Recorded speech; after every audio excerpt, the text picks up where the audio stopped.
Bom, para a gente fazer esse projeto, a gente utilizou alguns programas que fazem a comunicação do Arduino com o computador.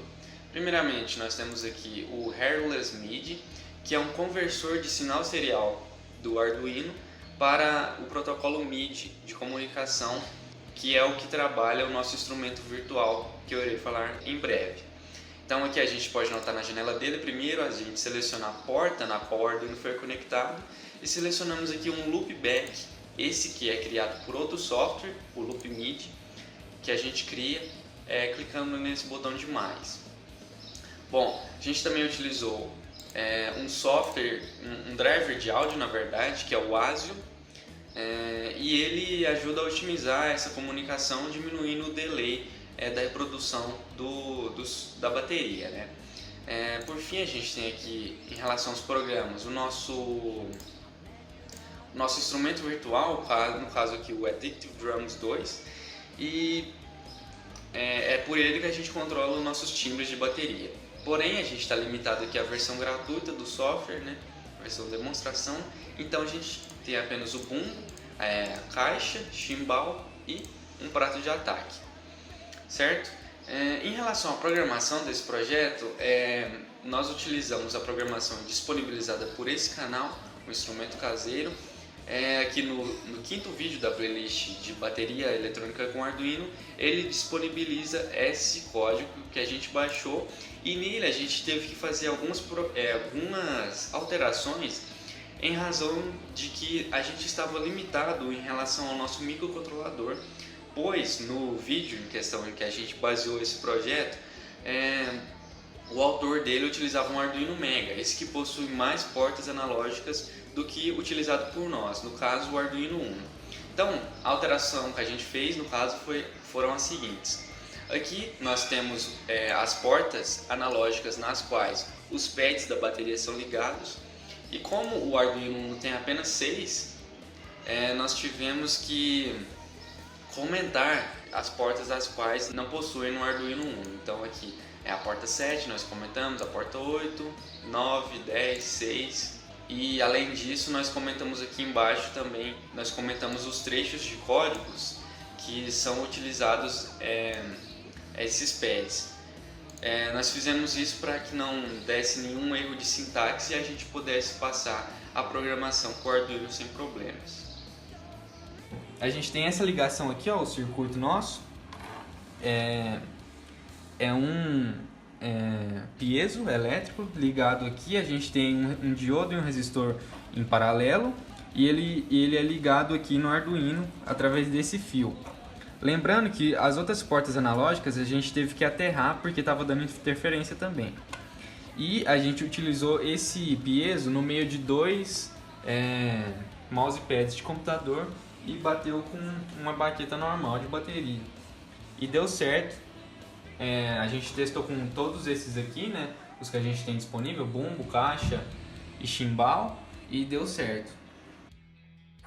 Partindo para a confecção da placa do circuito impresso do nosso projeto. Primeiramente, foi necessário a elaboração do circuito, para a elaboração dos pads, que conta com um piezo, um resistor de 1 megaohm, um diodo Zener, como demonstrado nas figuras. Assim, temos na figura da esquerda, simulado no software do Tinkercad, e à esquerda um esquema das ligações.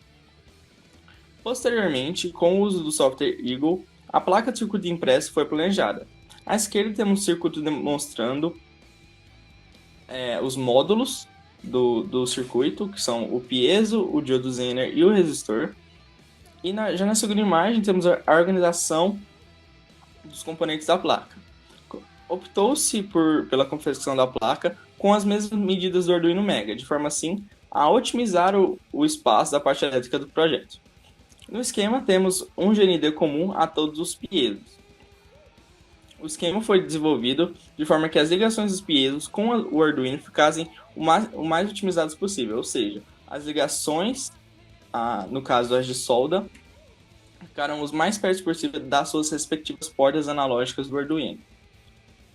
Partindo agora para o desenvolvimento da placa, temos que foi necessário a impressão na impressora laser em papel fotográfico. como demonstrado no papel da primeira figura.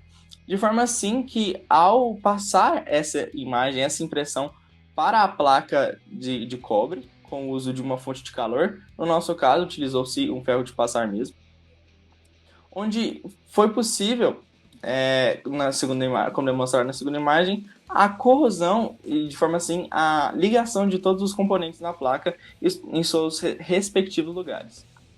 Agora, temos o modelo que foi utilizado, então temos aí a placa já corroída com o hiperclorato de ferro. E na segunda imagem temos a placa com o excesso de corrosão removido com o uso de uma esponja de aço.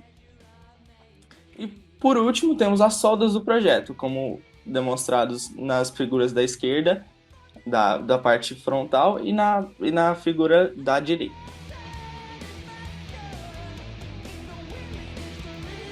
O nosso projeto contava a princípio com 8 pads para acionamento da bateria, porém tivemos algumas limitações também em decorrência da pandemia. Uma delas foram a questão de não termos uma licença do nosso software de sons, né, de timbres de bateria, e ficamos limitados à versão teste gratuita do mesmo. No caso, o Active Drums 2 foi utilizado. Além disso, nós apenas tínhamos um Arduino Uno e, portanto, estávamos limitados a 6 portas analógicas que o microcontrolador possui.